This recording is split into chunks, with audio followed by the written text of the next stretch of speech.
안녕하세요. 사랑하는 나그네 교회 교우 여러분, 그리고 함께 말씀을 따라 읽는 그리스도 안의 형제 자매된 교우 여러분. 이것은 지금 밖에 나왔습니다. 이제 태풍 후에 학교 운동장에 나왔는데 지금은 하늘은 좀 구름이 있고 그러나 비가 내릴 듯 하면서 내리지 않는 상태 속에서 내일 여러분과 함께 읽을 말씀을 촬영하겠습니다. 보시는 여러분들께서는 그날이 이제 오늘이겠죠. 우리는 이제 사무엘상 20장을 오늘 읽어갈 것입니다. 우리는 19장에서 사울이 이제 사울을 죽이고자 마음먹고 군대를 보냈던 사건을 봤죠. 군대를 보냈는데 하나님의 명이 임함으로 저들이 예언을 하게 되어집니다. 또 보냈죠.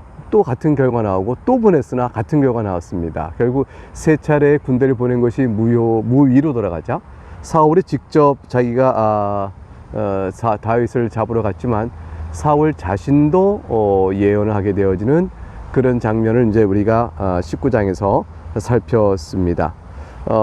우리는 이러한 과정 속에서 사울이 과연 다윗을 잡으러 직접 와서 하나님의 영의 간섭으로 인해서 좌절되었으나 그러나 다윗은 그 시간에 시간을 내어 얼른 도망을 가야 될, 도피해야 될 상황인 것이죠.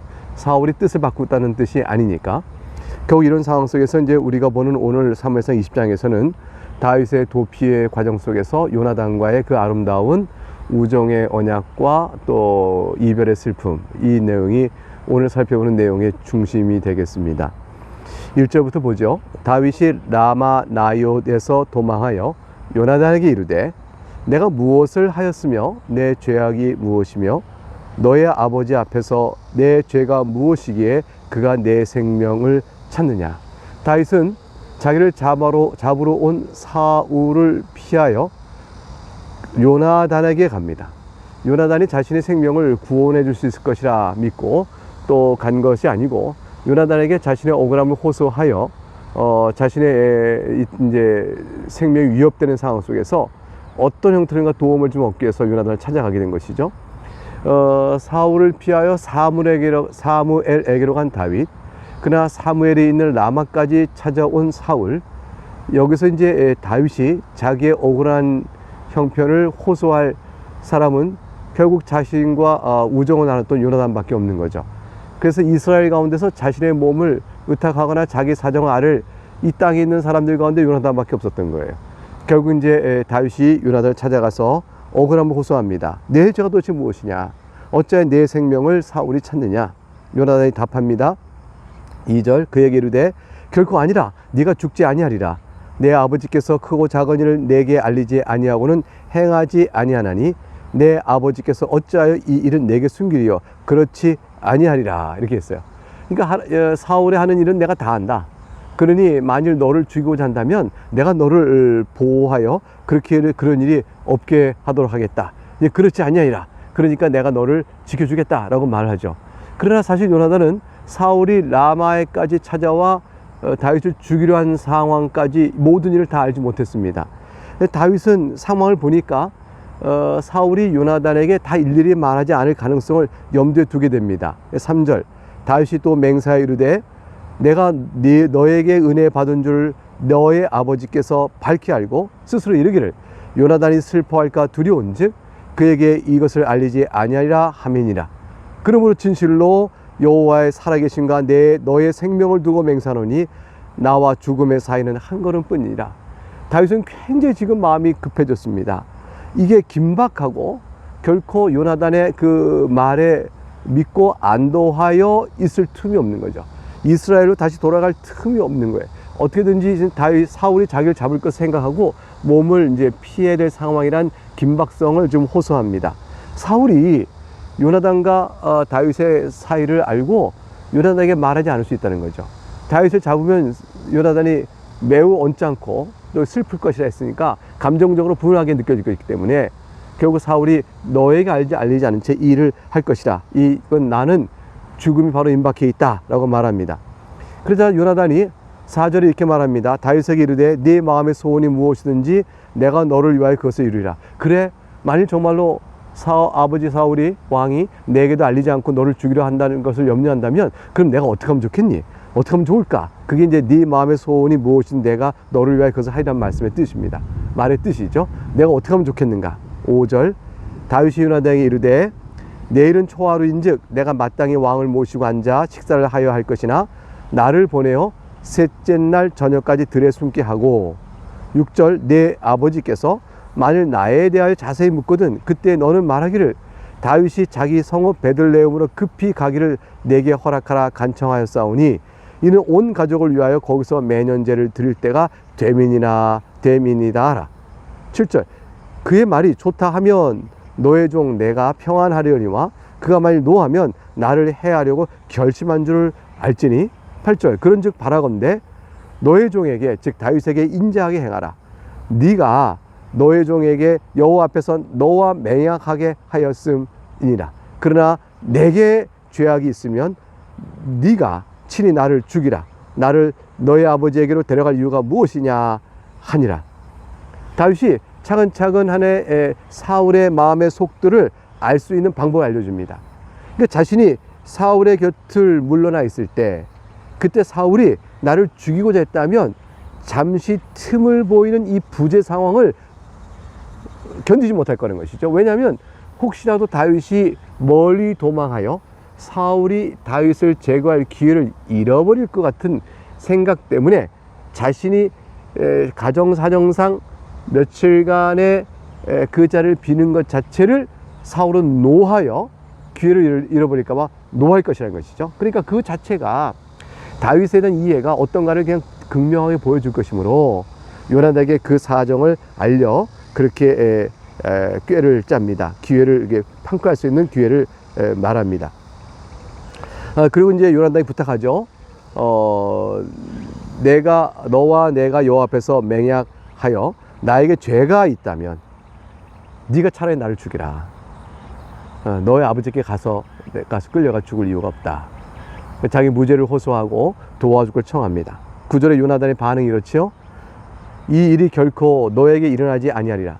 내 아버지께서 너를 해치려 확실히 결심한 줄 알면 내가 너에게 와서 그것을 너에게 이르지 아니하겠느냐. 그러니 걱정 마라 이렇게 말합니다. 그 방법대로 해서 그것을 알게 되면 내가 미리 알려주겠다. 그러나 10절 다윗이 얘기합니다. 요나단에게 이르되 너의 아버지께서 혹 엄하게 너에게 대답하면 누가 그것을 내게 알리겠느냐 하더라. 너 알 방법이 없지 않냐. 어떤 방법으로 알겠느냐. 요나단 네가 나에게 그걸 알리는 상황을 사울이 막아버릴 것이라. 11절 요나단이 다윗에게 이르되 오라 우리가 들러 가자 하고 두 사람이 들러 가니라. 그래서 서로 이제 알 수 있는 방법을 찾아봅니다. 12절 요나단이 다윗에게 이르되 이스라엘의 하나님 여호와께서 증언하시거니와 내가 내일이나 모레 이맘때에 내 아버지를 살펴서 너 다윗에게 대한 의향이 선하면 내가 사람을 보내어 너에게 알리지 않겠느냐. 내가 못 가도 사람 보내서 꼭 알려주겠다.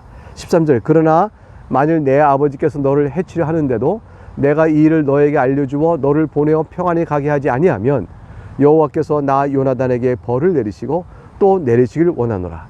여호와께서 내 아버지와 함께 하신 것 같이 너와 함께 하시기를 원하노니. 지금 요나단은 지금 어느 상황이냐면 아버지와의 모든 부자간의 신뢰관계를 다 끊고라서도 내가 너를 지켜주겠다고 말하는 것이에요. 이건 요나단 입장에서는 굉장한 마음의 결심이죠. 요나단은 적어도 여기까지 온 겁니다. 자기 아버지 사울이 하나님께서 버렸다. 버림을 받았다.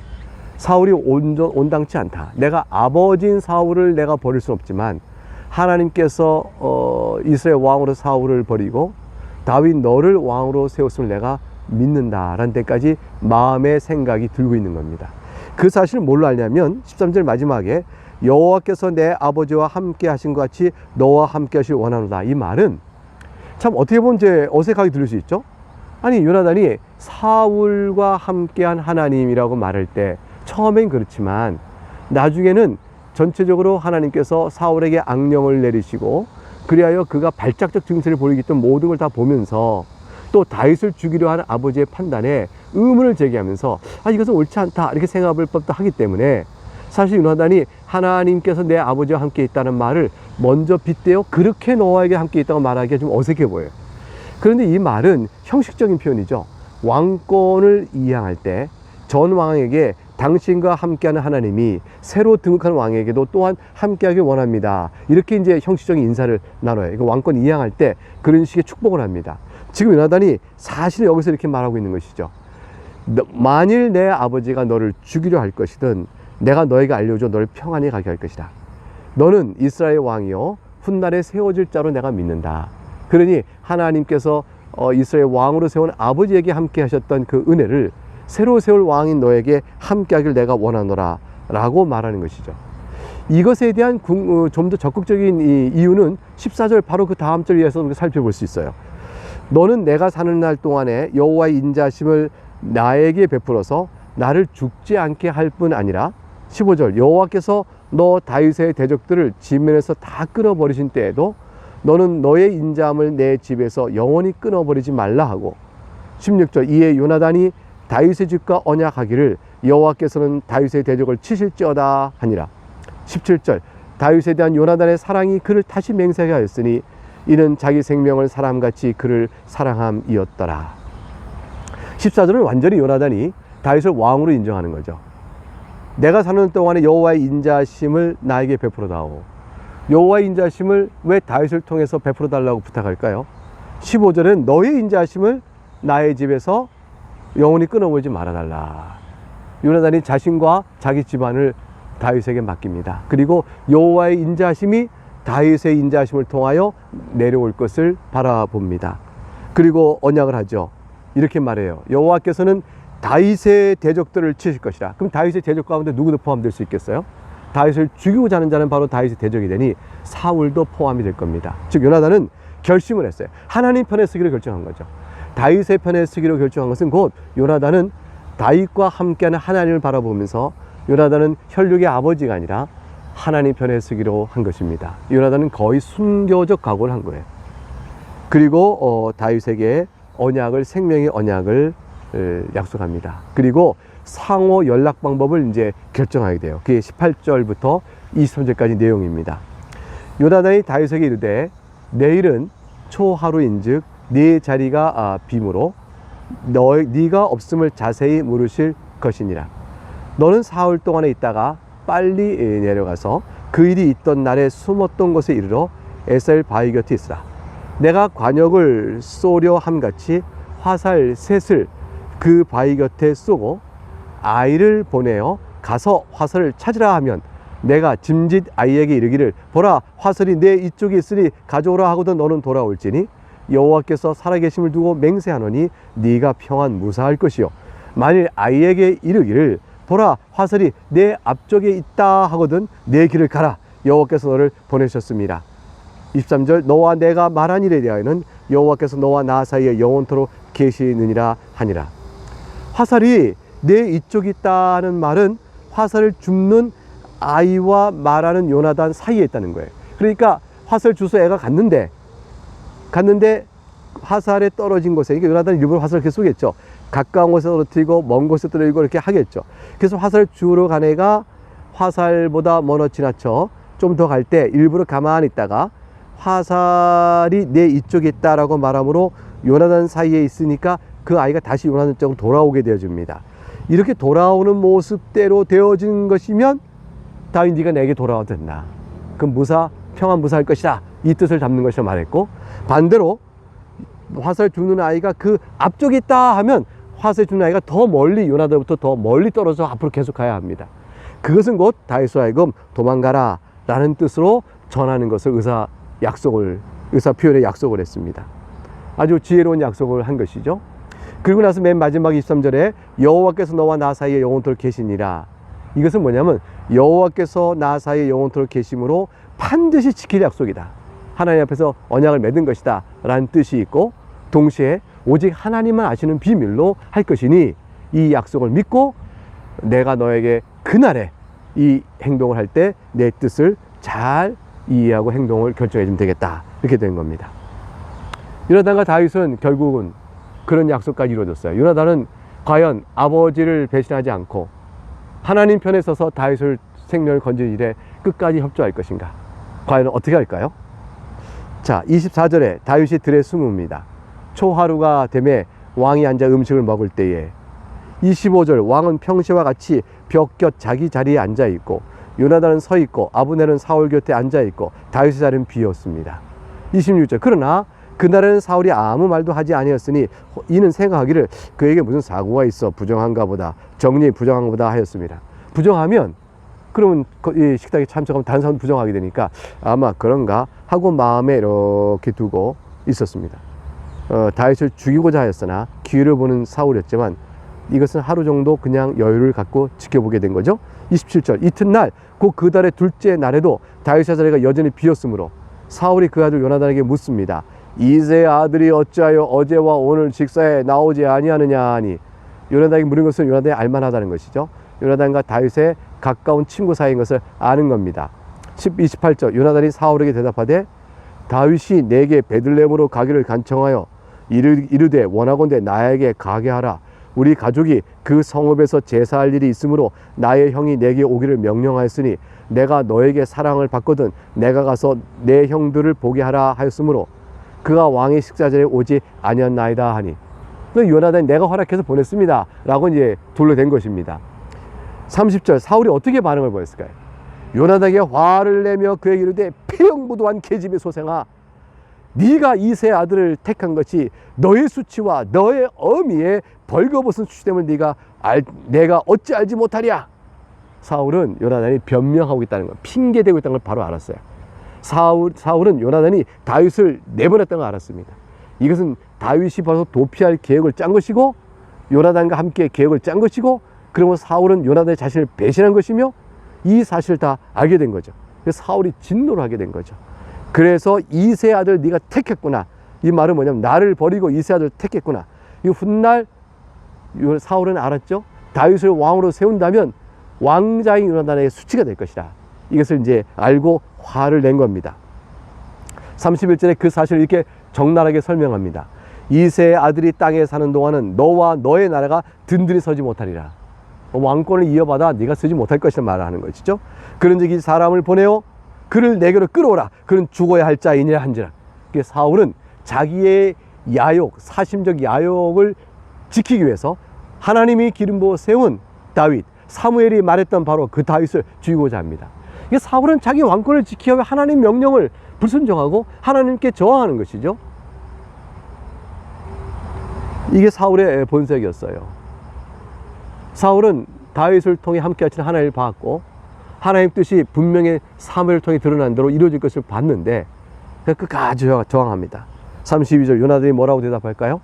그의 아버지 사울에게 대답하여 이르되 그가 죽을 일이 무엇이니까 무엇을 행하였나이까. 요나단은 결심하고 사울에게 단호하게 말합니다.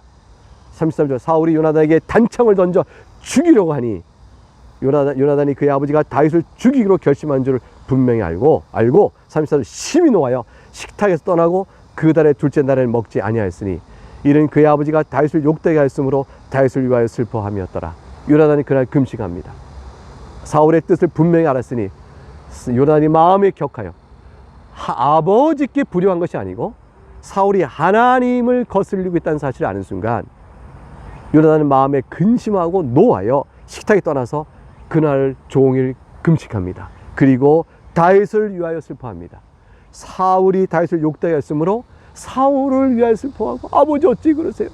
라고 사울의 편에서 사울을 달래기보다 사울이 요나단을 다윗을 죽이려며 다윗을 어떻게 하면 생명을 구해줄고 하여 다윗을 위하여 슬퍼하는 마음으로 갑니다.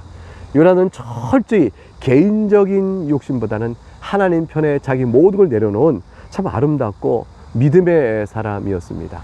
어떻게 아버지 사울은 그런데 요나단은 그럴 수 있을까? 놀라운 일이죠. 그 신앙이 훌륭한 아버지 밑에 악한 자식이 나오듯 악한 아버지 밑에서도 선한 자식이 나올 수 있는 겁니다. 이제 요나단은 이제 다윗과 약속대로 이 사실을 알리러 가고 그리고 이제 마침내 그들이 이별하게 되는 장면이 35절 42절 어간에 나옵니다. 읽어보죠. 35절 아침에 요나단이 작은 아이를 데리고 다윗과 정한 시간에 들러 나가서 아이에게 이르되 달려가서 내가 쏘는 화살을 찾으라 하고 아이가 막 달려갈 때 요나단이 화살을 그의 위로 지나치게 쏘니라. 그러니까 아이는 달려가면서 화살을 뒤에 쏘는 거예요. 그러니까 어디 떨어진지 모릅니다.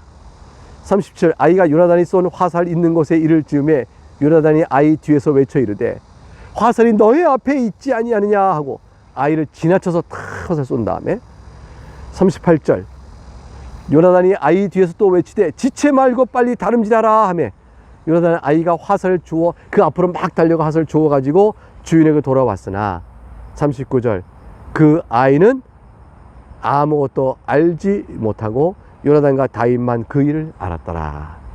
40절 요나단이 그의 무기를 아이에게 주며 이르되 이것을 가지고 성읍으로 가라 하니 먼저 돌려보냅니다. 그리고 아이가 가니 둘만 남았죠. 41절 다윗이 곧 바위 남쪽에서 일어나서 땅에 엎드려 3번 절한 후에 서로 입맞추 같이 울되 다윗이 더욱 심하더니 다윗은 요나단이 과연 약속대로 자신의 생명을 지켜주기 위하여 이와 같이 일을 한 것에 대하여 고마움을 표합니다. 그 고마움과 감사의 마음으로 요나단에게 3번 절을 합니다. 아버지와 결별하고 하나님 편에서 자신을 지켜준 요나단에 대한 신앙, 그 우정을 그렇게 다윗은 표현했습니다. 서로 입 맞췄습니다. 그리고 같이 울었습니다. 다윗이 더욱 심하니 다윗은 이제 정든 아버지를 떠나고 이 이스라엘을 떠나서 하나님의 성전을 떠나서 이제 어디론가 이스라엘과 자기 몸을 피해야 될 왕권을 눈길을 피해야 되니 이스라엘 전역이 다 사울의 통치 아래 있는데 어디를 피하겠어요? 자기의 앞날에 대한 서러움과 사무엘이 사실 왕으로 기름 부어 세웠지만 아무것도 없는 거죠. 골리앗에 물리쳤으나 아무것도 없는 거죠. 이스라엘부터 자기가 받아야 될 모든 칭찬과 위로는 아무것도 없고 뭐 다윗이 그것을 원했다 할 수는 없겠지만 결국 이렇게 슬픔으로 도망자의 길을 가야 한 형편에서 다윗은 그렇게 심하게 웁니다. 42절 마지막 줄 보겠습니다. 요나단이 다윗에게 이르되 평안히 가라. 우리 두 사람이 여호와 이름으로 맹세하여 이르기를 여호와께서 영원히 너와 나 사이에 계시고 내 자손과 너의 자손 사이에 계시려 하였느니라 하니 다윗은 일어나 떠나고 요나단은 성읍으로 돌아가니라. 도망자 신세가 된 다윗은 고난의 길로 떠나고 요나단은 성읍으로 돌아오지만 그러나 진정한 평안은 누구에게 있을까요? 정반대죠. 다윗은 하나님께서 함께 하시는 길로 가는 것이에요. 도망자의 길이지만 여호와께서 함께 하시는 길이요. 요나단은 성읍으로 들어가지만 하나님께 버림받아 비참한 운명을 다할 사울 그 아버지 곁으로 자기도 가는 겁니다. 그리고 사울과 함께 비참한 상황을 당해야 하는 것이죠. 영적으로 요나단은 하나님 앞에 선한 자로 서 있지만 사울을 떠날 수 없는 왕자로서의 요나단은 비참한 사울의 길에 자신도 서가는 그 길을 가야 하는 것이죠. 사랑하는 여러분, 우리는 어느 길로 가야 할까요? 겉보기에는 도망자의 길이지만 그것은 하나님 함께 하시고 겉보기에 평안한 성읍으로 가는 길이지만 하나님 없는 길이 있습니다. 요나단은 슬픈 인생을 나에게 살게 되죠. 나중에 뒤에 보면 요나단은 일찍 전투에서 죽게 되어집니다. 결국 다윗이 비록 도망자로 가지만 또 많은 연단을 받게 될 것입니다. 도망자의 신세를 거쳐서 훗날 왕으로 서게 되는 다윗은 하나님이 함께 하심과 자기의 역성을 다 살펴보고 주께서 그를 왕으로 삼으실 때에 필요한 모든 훈련을 시켜가는 과정을 겪게 될 것입니다. 우리의 인생도 하나님께서 거룩한 그리스도 안에서 영화로운 하나님의 백성으로 삼으실 그날에 우리의 오늘 사는 인생도 다 하나님 뜻 가운데 선하게 사용하신 것이 되어지겠죠. 이 말씀 가운데 힘을 얻으시고 또 하루를 살아가신 여러분, 감당한 여러분 될 수 있기를 주의 이름으로 축복합니다. 감사합니다.